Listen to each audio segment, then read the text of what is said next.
Welcome back to the Diamonds in the Rough podcast. I'm joined by Ian. It has been long overdue to have Ian on. I've been pestering you for a bit. We've definitely been trying to, think of some, but this is the perfect topic for us to talk about. This is pretty perfect because I'm a Patriots fan. You're a Dolphins fan. Guilty. Dolphins and Patriots, I think. Week 1. They're week 1, but they've also been a topic of who's going to be better. I think it's been a big topic. Has it been big? Well, relatively big when you think Bills are winning the division, right? Yeah. And then it's like, who's going to be that second? Because it's not the Jets. That's funny because I've seen similar reports saying that the Jets and the Pats are going to fight for third place. Well, see, that's because of a bad training camp for the Patriots. I don't think it's that bad. I don't think it's that bad. I was just giving you shit. No, it's fair. Yeah. Okay. Not excessively. Okay. You can, you need to make your point clear. That's what I do. Yeah, exactly. There's emphasis. But yeah, I think we're on the same page. We both think Dolphins will be second, but it'd be nice to get the Dolphins fans' point of view on the season. I don't think it's necessarily flip of a coin, but I also don't think that it's deadbeat Bills, Dolphins, Pats, Jets. That's what it's going to be. Because I mean, you look at what the Dolphins' expectations were going into last season after riding a 10-6 season with Tua as a rookie. You had all the hype with Brian Flores as a really good defensive-minded coach. You were thinking everybody loved him, but then they started they went 1-7, and they eventually rallied back and finished 9-8. But it's you never know, especially being a Dolphins fan and living in the patience bubble that is waiting for the time to come where the offense actually produces numbers and there's just a community where it's good, because you look at the Bills with Sean McDermott and the Rams with Sean McVay, even Kyle Shanahan in San Francisco, just those coaches that fit with the players and with the schemes that they bring in. And it's with the Dolphins, it's just not really a given yet. Maybe Mike McDaniel is the guy, but I thought Brian Flores was the guy. Yeah, so I guess because I was very against firing Brian Flores, and obviously I have bias because I was the person saying if you have to keep one, you keep Flores, not McDaniels, right? When the Patriots had Flores and McDaniels on the same team. Mm-hmm. So I've always been a big fan of him. But from the point of view that I see, Flores was trying to be realistic when it came to Tua, which, is good when you have a quarterback who's in his 30s, for instance, right? Similar to how the Niners sort of built their offense around Jimmy G. When Jimmy G has his arm issues and stuff, it's you're being realistic with him. You can be a Super Bowl contender with him, right? But he's not a top 5 quarterback. But with Tua, I think Dolphins, the owners were frustrated because Tua, they picked one over Justin Herbert, which is never going to look good. Not necessarily you can't look at that pick and go, oh, they should have taken Herbert or whatever, which, okay, they should have. But, we can't, I guess, crap on Tua because he's not Herbert, right? I've always been sort of riding the ship, and maybe it's just me in denial, but with Chan Gailey as an inexperienced offensive coordinator as he was in 2020, and just the no O-line, no run game, no weapons, I've always been riding the ship that if the Dolphins had taken Justin Herbert and the Chargers taken Tua, I feel like the situations would have been nearly similar. Right.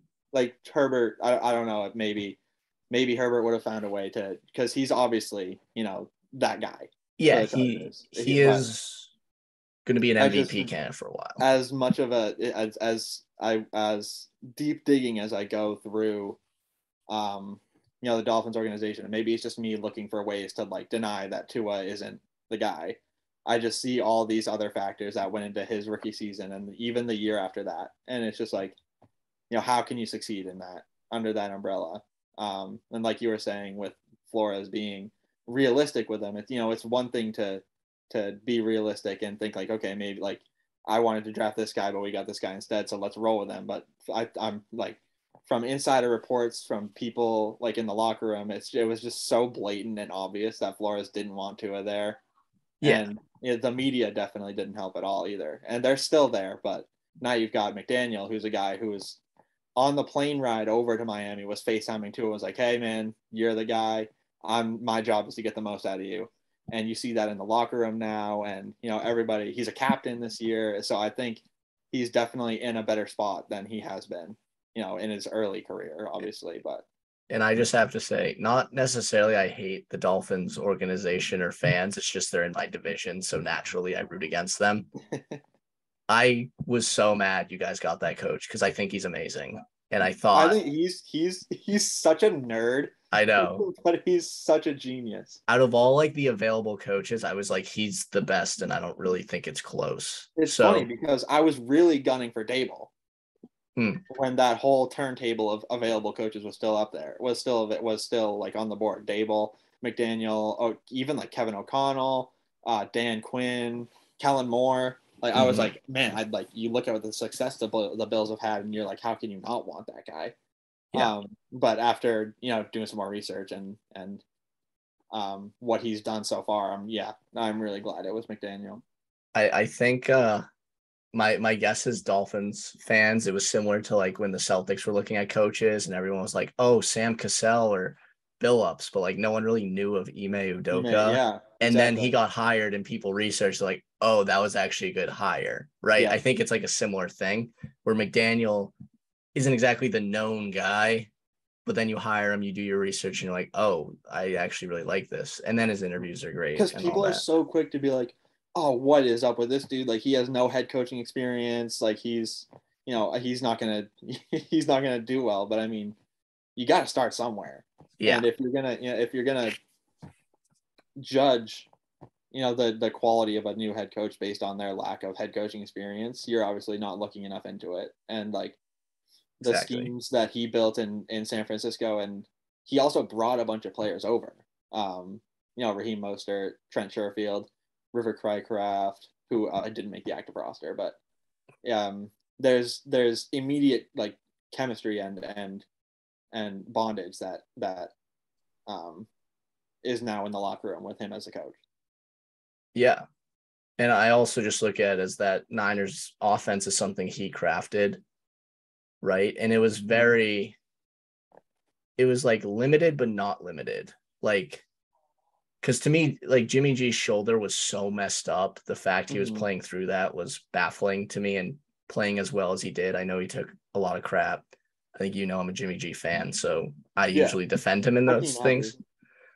But I think he can craft a very good offense for Tua. And I guess just to go back to my Flores point, it just seems like obviously if you wanted another guy and didn't get him, and then the other guy does amazing, you're going to be slightly bitter. But it is your job as the head coach to go, okay, I got to go with what I work with. This is why I'm here. I'm not a personnel guy. I'm here to take the personnel and make what I want with it, right? So he definitely should have looked at, because Dolphins weren't necessarily Super Bowl contenders the first 2 years of Tua, right? And they're not this year, right? But I was just gonna say the smarter thing to do is to let Tua make mistakes.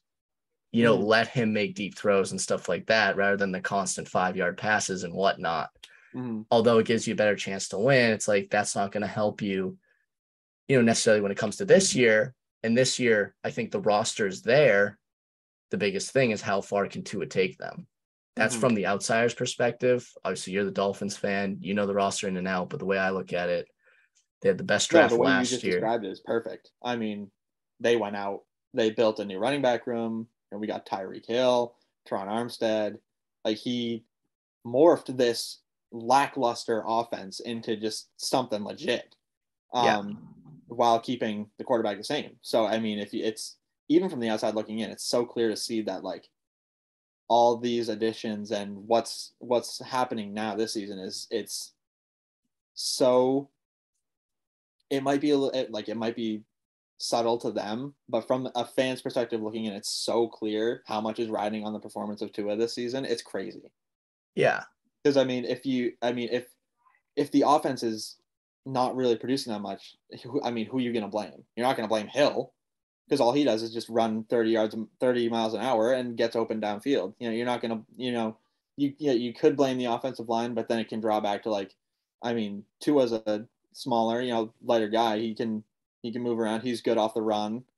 So there's really not much room for him to mess up and point fingers. Yeah, the way I've been heading into this year with because I don't necessarily think Tua's fantastic. I'm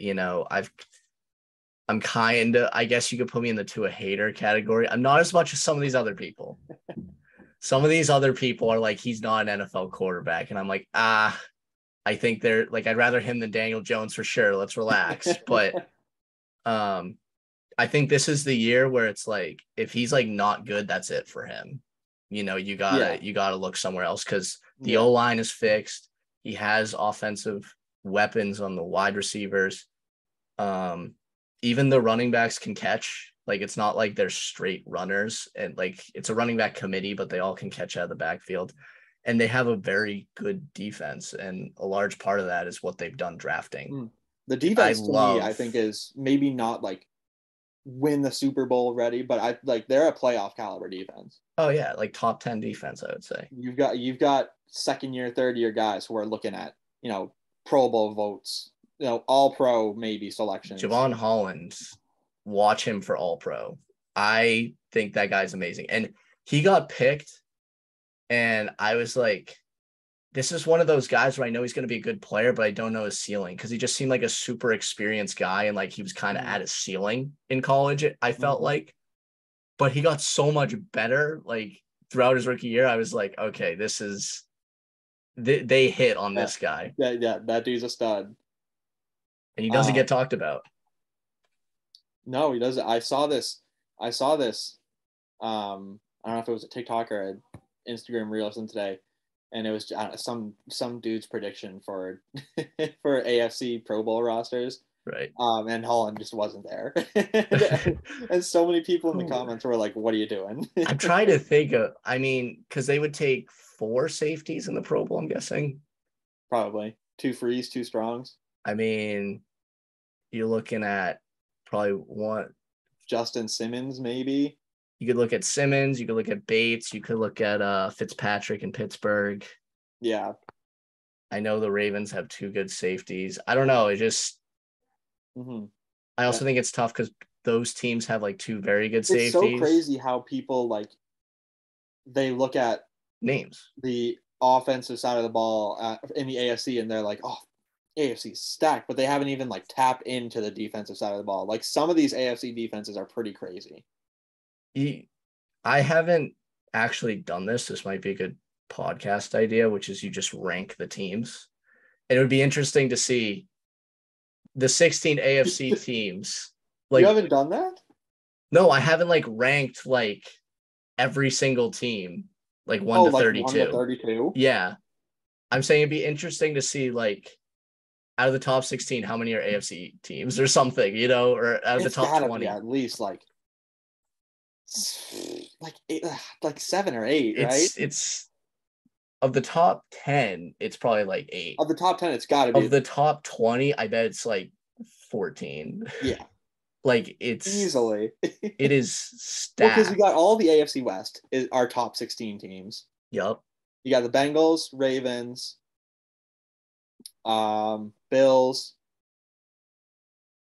I don't even know how many that is. Okay. You Colts, could do maybe. Bills, Colts, Chiefs, Chargers, Broncos, Raiders, Ravens, Bengals. That's 8 that you probably, because out of the NFC, I think you only put the Rams and the Bucks maybe in top 10. this is just, there's no planning on this, so don't crucify us. But I've seen some people stick the 49ers at like 8 or 9. And I I'm think just that's like, I tough don't because I've really never know seen, about like, that. I don't love Trey Lance. I don't, I You can't see the stick you can't vision. stick a team with a starting quarterback who hasn't played a NFL snap in the top 10. I mean, you just can't. I Their think, defense is nasty. They have the best left tackle in football, but their QB hasn't played an NFL snap. but here's my thing, and this is me not being like biased or saying it just because you're here. I think if you're putting the Niners 8 or 9, there's no reason. Like, I feel like you can make an argument the Dolphins are 8 or 9 because they're built the same way. They're built literally the same way. Like it does, and if anything, the Dolphins are built better, so it just doesn't make sense to me. Like the Trey Lance hype's just a little ridiculous. There's a reason they re-signed Jimmy G. It's because they don't believe in Trey Lance. So I don't get these people who do. Couldn't find a trade partner, which I find very hard to believe. Oh but, yeah, and you got teams like the Seahawks, the Falcons, like a bunch of other NFC teams, really, who like could have stuck Jimmy G easily in their starting QB role. I think there's a lot. I think there's a lot of teams where you put Jimmy G instead of their quarterback and they improve. Mm-hmm. Steelers to me are an easy playoff team with Jimmy G. I'm a Mitch believer, but Jimmy G is a more guarantee, and he's done it and he's been there.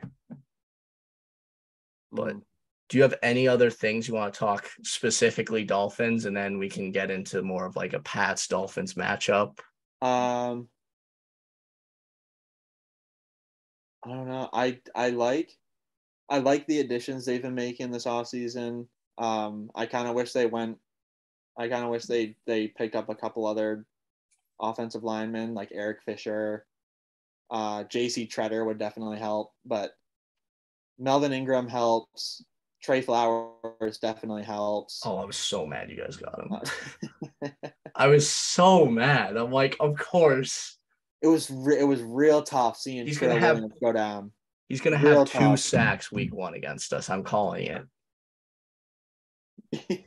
2 sacks. Trey Flowers is going to have 2 sacks against the Patriots, former team.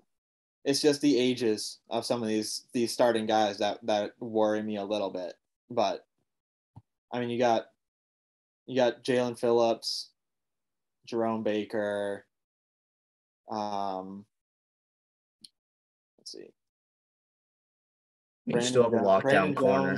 Brandon Jones is an adequate starting safety. You still have a lockdown corner in Xavier. Xavier is okay. I want to hear, because I see him everywhere in top 10, and just about every time I completely disagree with it. But so you don't think he's that good? No, no. I disagree with his placement within the top 10. Oh, I see people putting him at like 8, like 7, and I'm like, there's no way. So I want to hear where you, in the most unbiased fashion you can, where you put him. I haven't done a top 10 corners in a while. My top 10 corners is a lot different than other people because I think AJ Terrell is the best cornerback in the league. He's in the top 10, sure. And then if you had to pick a top 3. Top 3? If you just had to pick a top 3. AJ Terrell, Jalen Ramsey. What? You don't think AJ Terrell's like that? Top 3. I think he's 1, dude. Over like Jair Alexander. I'd probably put Jair Alexander in the top 3. Lattimore is up there. What about Tre'Davious White? That's tough because he got hurt last year. But like, I'll say it to you, J.C. Jackson. I see him in people's like top 3. I see J.C. Jackson in the top 3, and I think Xavier Howard is better. Does that help? Yeah, I see J.C. Jackson. I see like Trayvon Diggs above Xavier. Trayvon Diggs. Like, okay, what are you talking about? Here's the way I view it. Trayvon Diggs is what people think. Like, people imagine Trayvon Diggs is J.C. Jackson in the sense of he gets a lot of picks, but he doesn't get burned as much. Trayvon Diggs his picks essentially equal out how bad of a corner he is. Yeah. That's harsh, but that's like a truth. Like, he's given up over 1,200 receiving yards last year. I know he had all those picks and everything. He's not like receivers like make fun of him, kind of. I think this is not meant to be hate at JC Jackson just because he left. I was of the camp of do not sign JC Jackson. I did not think it was worth paying him that money when he's getting burnt by Stephon Diggs. If I'm paying a guy that kind of money, you need to just lock about up. Everyone gets burnt by Stephon Diggs. No, but I think Xavier would do better than like 8 receptions, 140 yards. Like JC Jackson. I don't remember off the top of my head what his stats were. What I'm saying is JC Jackson could not be left alone with Stephon Diggs. He couldn't. And that just was a big issue. Like, if you're going to pay a guy that kind of money, you expect to put him on the number one wideout and him to be contained. That was not happening. So that's why I was like, it's not worth paying that money. Do you see the Chargers winning the West? I have the Chiefs winning the West. Yeah. It's one of those things where I'm also like, people are trying to be too funky with it. You just need to be safe and just be like, the Chiefs have run it for so long. Yeah. I understand they lost Tyreek Hill, but I also look at it as they sacrificed Tyreek Hill for protection for Pat Mahomes. Like, I think that kind of evens out a little bit. But one more thing on the Tyreek Hill to Dolphins, because I know there's been this shift of like, why would you sign a receiver for that much money? Whatever. I think what people don't realize is getting Tyreek Hill means Jalen Waddle is getting covered by the second cornerback, not the first. He's going to feast with that. You know what? That's funny you bring that up, because I'm actually writing an article right now about about 5 of my must starts for fantasy week 1. Oh, at the top of my list, I have Jalen Waddle. Yeah, for that exact reason, because all throughout the season they're gonna have to double cover him, Tyreek Hill. I mean, yeah. You have to throw a linebacker or someone on Gesicki because he's still going to run routes. Jalen Waddle on the opposite wideout, he's just going to he'll have room to just burn just about anyone, because he's also very fast. If you have Jalen Waddle in PPR, you are so happy, because the two options is you double Tyreek Hill, which leaves Jalen Waddle singled up with the second corner, or you go into zone, where if recognized correctly, Waddle can just find the hole and get 5 yards and a catch or something. Yeah. Or use his running ability and get more, possibly. It's the possibilities for the Dolphins are very exciting, but I think that was a good transition, because you said for week 1, must start Jalen Waddle, to get into more of the Pats Dolphins week 1 matchup, which, just so you guys know, I am planning to do a post-game talk, like half an hour or less, on the Pats game, and I'm going to have Ian back on. So one of us will be happy, one of us will be sad. One of us will be happy, one of us will be pretty upset. Talking about Pats Dolphins week 1. And honestly, if the Pats lost, it's what I expect, so I don't think I would be too sad. Yeah. If the Dolphins lose, I would admittedly be pretty upset. Oh, yeah, because, you got to look at it as, first off, Pats have just struggled against Miami, period, recently. Tua is undefeated against the Pats. Even when Brady was at the top of his career, he just was not good in Miami. It was his worst record anywhere. Mm-hmm. So they don't like playing in Miami, and I give them props, because the Patriots flew to Miami. They've been there for like over a week, practicing, trying to figure out how to get this right. Because they're behind. If you looked at training camp notes and the preseason, they're behind where they should be at. And, part of it is, new offense and stuff like that. I hate the notion of, it's an easier offense than before. The way I referenced it is, Ian, you've taken differential equations, extremely difficult class. If I gave you a Calc 1 test right now, you wouldn't do as good as you would think. Even though it's an easier subject, with no preparation, you're not doing great. I wouldn't do good on any math test right now. That's my point. Like, just because it's deemed easier doesn't mean there's not going to be issues learning it. Mm-hmm. You sort of know what you know. Well, I mean, who is the offensive play caller? Is it Patricia?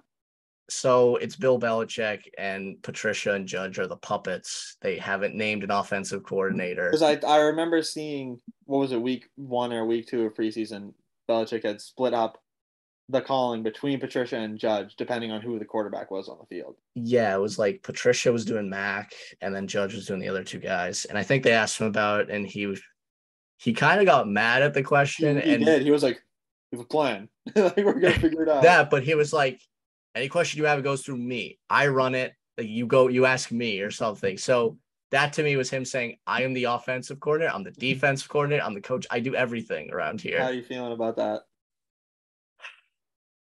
I mean, I was always doomer when it came to this season. You know, I had it when I did the schedule, I had 9-8 and was like, that's not right. 7-10. That's what I think they're going to be. But based on how the salary cap goes, a lot of guys are coming off the books next year, and we're going to have a lot of money next year. And that's going to be Mac's third year, which you hope is when he's optimal, because the best chance to win a Super Bowl is when your QB is on his rookie deal, because you can build an amazing roster around them. And then when they hit their prime, it's like you have a max level quarterback. Mm-hmm. So third year's the year I'm hoping strides have been made, moves have been made where we can hope there's a run. It's just tough because it's like, okay, to get to the Super Bowl, which you're probably feeling the same way, you're going to have to beat Mahomes, Josh Allen, Justin Herbert, Joe Burrow. Like, as much as he's already proven like star-studded guys. Yeah, like and they're young too. It's like, as much as you and I can talk about how much we love our quarterback, there's levels to it. And it's, can I realistically think Mac Jones can outplay Justin Herbert? I don't know about that, right?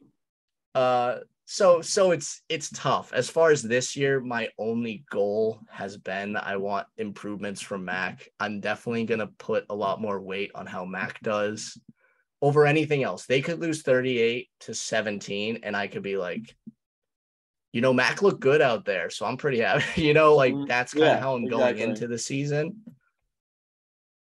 I'm definitely scared because that's how I've been the past 2 seasons. Is like, it was tough last year because Tua was out for 4 games, 4 or 5. But like, you just, with a new quarterback, you just look for those. You just look for those plays where you're like, ooh, looks pretty good.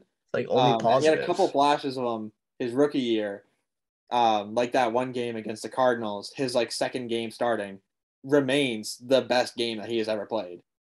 So it's just like, you get antsy, definitely, and you're just waiting for like he could have a couple messy drives, but then he comes back and you get down, you kick a field goal or you score a touchdown and you're like, oh, he's back. You're just hoping there's like that leap, right? Yeah. I'm in the second year. Second year is kind of where you hope they make the leap. You're in the third year with Tua, but you could argue it's kind of his second year because he's only played like 18, 20 games. A little more than a full season, around I think. that, yeah. So 18 or 19 games. And now it's the best situation. So you could argue it's kind of his second year too of experience. So we're both hoping there's going to be a jump with both our quarterbacks. But as far as a week 1 matchup, home field advantage in Miami, the better team in Miami. They've done amazing in the preseason, right? Not necessarily the first stringers, except that one first drive against the Eagles. That was they wow. Destroyed them. Right? Yeah, that game I think was like 48-10 or something. But the hero of the preseason to me was easily Skylar Thompson. Oh yeah, and it's pretty bittersweet because you think if Tua does better, and I'm really glad they kept him on the roster. They have 3 QBs on the active roster, so you're like, okay, if Tua, struggles a bit, like loses his steps at any point, you can throw Skylar in, see how he does, and if he plays like he did in preseason. I mean, week 1 might be a blowout, so maybe he'll get some time. I don't think it's going to be a blowout, especially because there's if definitely anything, I would expect it to be pretty similar to week 1 last season. Or the last week, where it was like, it could be like the last week of last season where you guys beat us. Where it was like you guys were up the whole time, but there were moments where you're like, oh, they might be coming back. They might be coming back.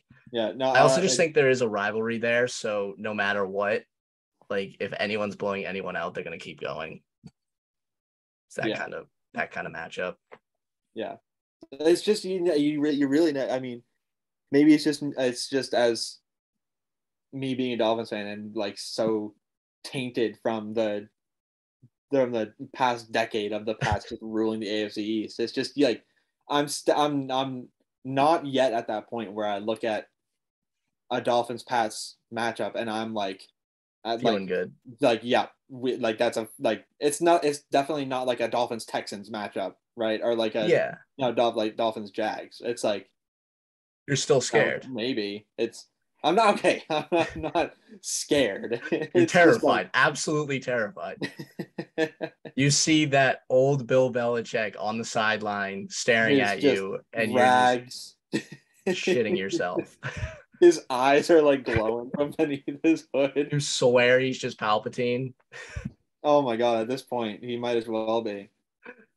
No, it's just that rivalry still exists. Yeah. No. It's kind of funny because there's probably Pats players who are like, "Why do you hate me? I haven't been on the team ever." No, there were definitely a lot of players a few years ago on the Pats that I couldn't stand. Obviously, Tom Brady being one of them. Valid. Julian Edelman, Gronk, like that whole like 2019 team. I couldn't stand that. But I mean, I've never been low on Mac. I really respect and see what he's been doing this offseason in terms of, getting a better diet and trying to build chemistry with his teammates, because Tua tried really hard with that too. With Devontae Parker when he was still on the team, and Mac Hollins, he's in Las Vegas now. Lynn Bowden, I'm sad to see him go, but just that you can really tell that he's trying to be, huh? I think he's on our practice squad. I could be wrong about that. Yeah, he is. A lot of joking was like Bill Belichick just signed him to get the Dolphins play, but no, he honestly probably did. You can really see like the strides he's taken in terms of trying to become the guy for the Pats. And I think you definitely really didn't see that with Cam Newton. No. So if I were a Pats fan, I'd be looking at Mac and I would have faith. Yeah, no, that's all I care about. I'm not. They don't make the playoffs. Like, cool. He's not. You got those like recently entered the league QBs like Daniel Jones and not. I don't want to say Davis Mills yet, but like I'm high on Davis Mills. Like Kyle Trask and those guys who just like never see Jordan Love. Yeah, they just never see the field because they're behind this current Hall of Fame QB. That's not the deal with Mac. He came in and he immediately took over the role, and he's been hitting his stride since. And I think there's definitely reason so far to believe that he could, maybe not like a Tom Brady long-term answer, but he's a good shoe filler. He's a guy I'm happy to support as long as he is here, even if that means no title is won. I'm expecting good years and a lot of fun, and I can't complain, right? I lived my whole life right going to Patriots games, going to AFC title games, seeing Super Bowls. Like the first 20 years of my life, that's what it was. So yeah. I'm very content with whatever happens. I just want to see football at this point. Right. Yeah. But yeah, I mean, there's a lot of things you could pick out from his rookie season that were intriguing, starting with dueling Tom Brady. Truthfully, I mean, I think he had like 18 straight completions towards the end, and honestly, they should have gone for it rather than have Nick Folk kick that impossible field goal. I was at the game. I don't know what they were doing. Like the conditions were terrible. I can't even believe it was that close. Yeah. And it was just Mac was cooking. I was like, just it's 3 yards. Just do a little out and you're good. Oh my God. When the Dolphins played the Bucks, man, that was terrible. That was a terrible game. Oh, so consider yourself lucky that you had a shot. Well, that was an amazing game to go to for a lot of reasons. Obviously, Tom coming back, but I'm a very Boston guy, so it was amazing seeing the absolute a-hole Boston people of booing him. Like the guy who literally brought football back, won us 6 Super Bowls, all that, and we're booing him because he badmouthed us a couple times, right? Yeah. And I loved that. Some people were like, why are they booing him? And it's like, this is Boston. Like, stop. Like, it's just Boston fans. You don't get it. And then it was just a great night because it was like, at that point, I was like, I'm all in on Mac. I believe in him.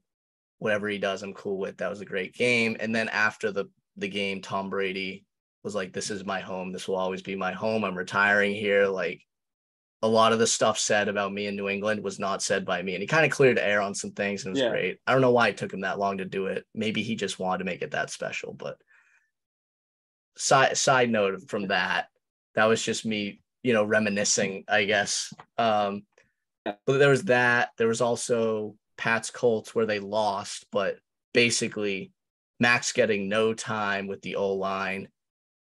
It's a loud Indy crowd. Mm-hmm. And, everything's just going against him. And Max just battling, like evading pressure, doing some scrambles, making unreal throws. And he just keeps battling. And no, they didn't win, but he almost brought him back. And that was another game that made me be like, I feel like there's always a chance with this kid, Mm-hmm. So definitely a lot that I'm excited about with Mac. Yeah. And it feels like recently the QB, the rookie QB market is just so sketchy. Like you got your Joe Burrows and you got your Justin Herberts. But then you look at like Trevor Lawrence, Zach Wilson, who else? Who was this past year? Justin Fields. Trey Lance. Like, and maybe that's just because they weren't put in positions to succeed yet. But I think definitely with Mac Jones falling to 15, you guys should consider yourselves lucky. Oh, I couldn't believe he fell to 15. I was so happy. And I was terrified they weren't going to pick him because I was just like, this is such a Patriots thing. If they were like, we want Davis Mills, which I'm high on Davis Mills. He impressed me. I think he's going to have a good year. I also think Lawrence will have a good year. You can't go anywhere but up after getting rid of Urban Meyer. Yeah, exactly. I blame a lot of that on Urban Meyer. And I could argue the same with Justin Fields of getting rid of Nagy. He's definitely going to be better, but I've kind of been lower on him because if you watch Justin Fields, he doesn't read the field. He looks at his first option, and if it's not open, he runs or he just throws it anyway, which is a mistake. Yeah. But he's an unbelievable athlete, and he has all the potential in the world. If he can just read the field, he's going to be something special. Mm-hmm. And I'm not a Trey Lance believer, but I was also surprised to see all the rookie QBs look very good in preseason. Like Malik Willis looked good. Kenny Pickett looked good. Mm-hmm. Desmond Ritter's my favorite QB of the class. I think he's actually going to be a good QB and went to the perfect situation. He looked good as well. And your backup QB, who no one would have thought, but was like the star of preseason. Yeah, I mean, yeah, and I mean that's what it's bittersweet because like obviously you want Tua to do well, but like he doesn't do well. It's nice to know that we've got this kid who Tom Brady was the 4th-string quarterback at one point. I'm not saying it's the same thing. I'm just saying coincidence. I think not. I'm just saying Bill Belichick did the thing of I'm going to sacrifice a roster spot that could possibly help us because I believe in this kid. And you see how it worked out. I'm not saying that's Skylar Thompson. I'm just saying whenever a guy does that, it's worth noting. Yeah, right. Absolutely. The Pats did everything they could to keep guy by the name of Brandon Schooler, a 25-year-old undrafted guy who's just a special teams ace. Yeah. They cut Justin Bethel, who I believe you guys took. We do have him, yeah. Yep. We cut him, special teams ace, for this Brandon Schooler He has long locks. He has his eye black is just crosses, right? He's just this maniac. He's not a gunner. He blocks at the line, but he's always the first one down there. And he makes the punt returner move or he tackles them. Like, he's amazing. And then another guy they kept is, I think it's DeMarcus Mitchell. He's a defensive end out of Purdue. In junior college, though, he was a running back.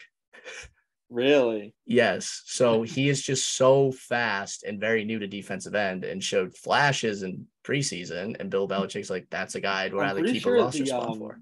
The fullback we got this offseason, Alec Ingold, he used to be I think he used to be a linebacker. And then he played like wide receiver. And then he went to fullback, I think. Or he's just good at catching, and I'm skipping a step. But I know he used to play defense, but now he's our fullback.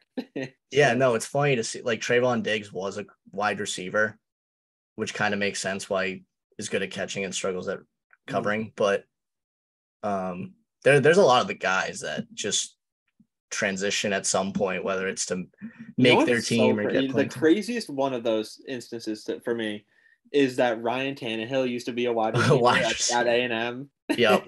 And he was like good. I watched his tape. He was like a good wide receiver.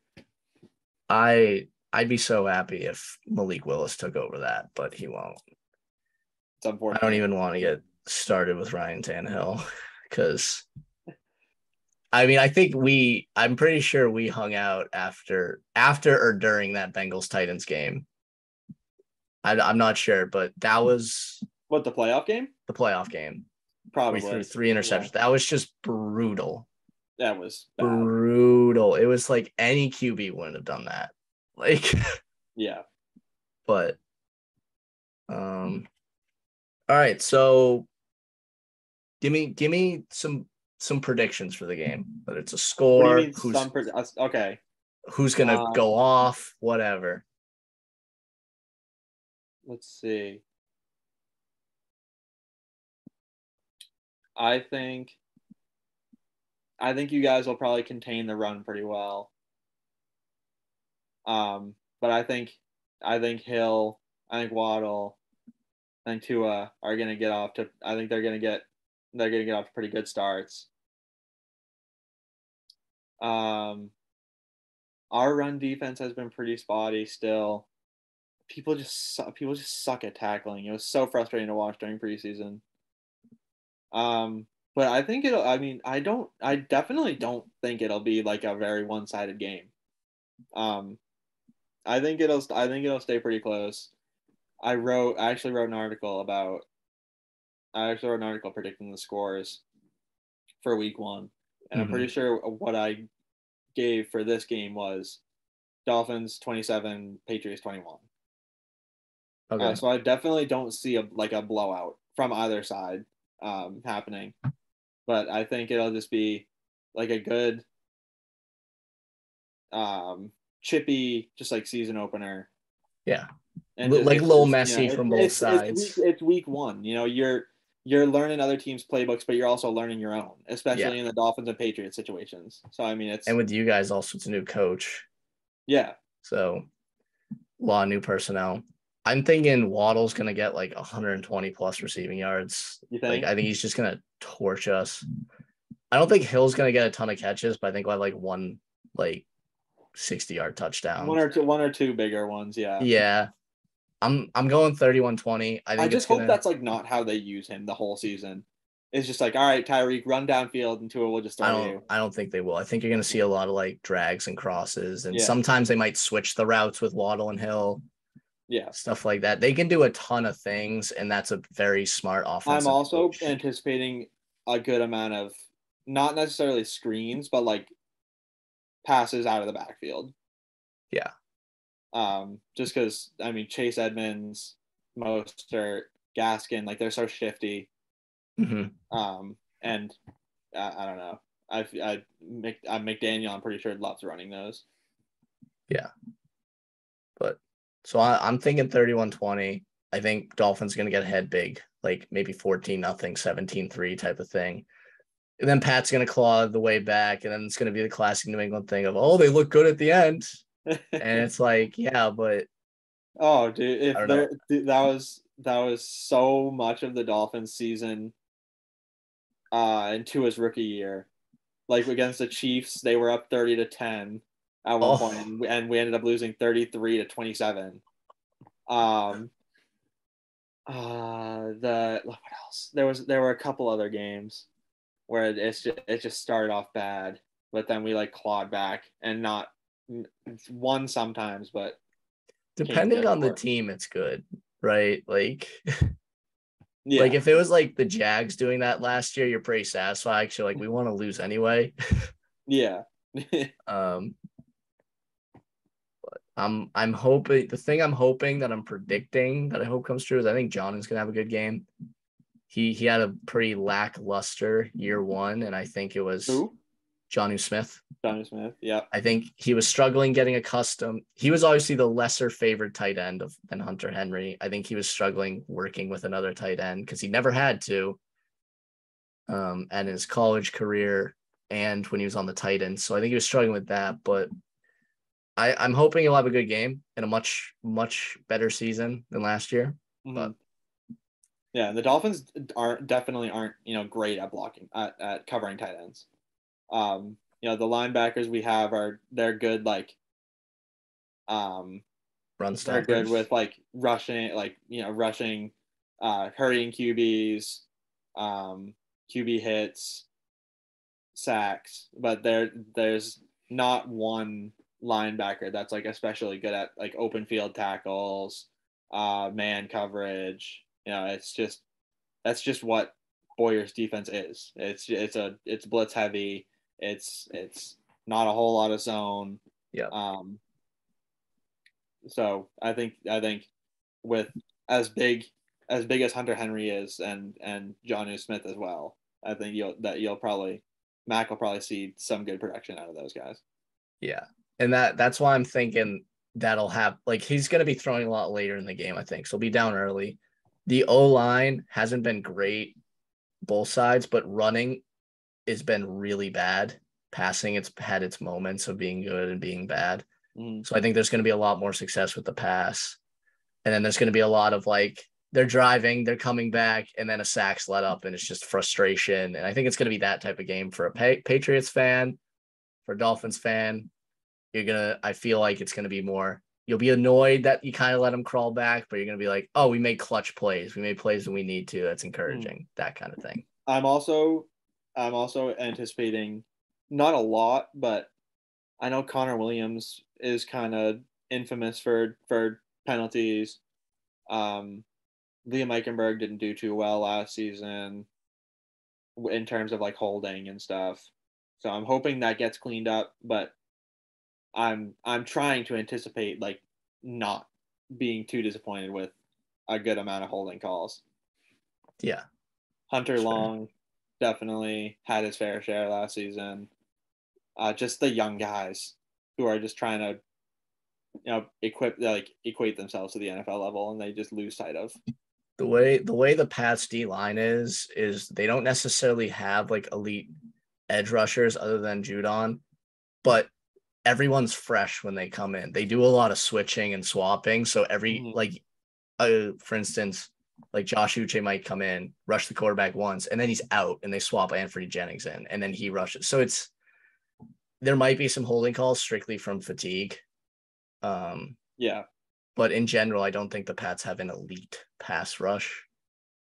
I don't think they just have. I don't think they have an I mean elite there are a defense. few teams that do, right? I mean you Yeah, got the Rams, you got the Browns. Um, who else really?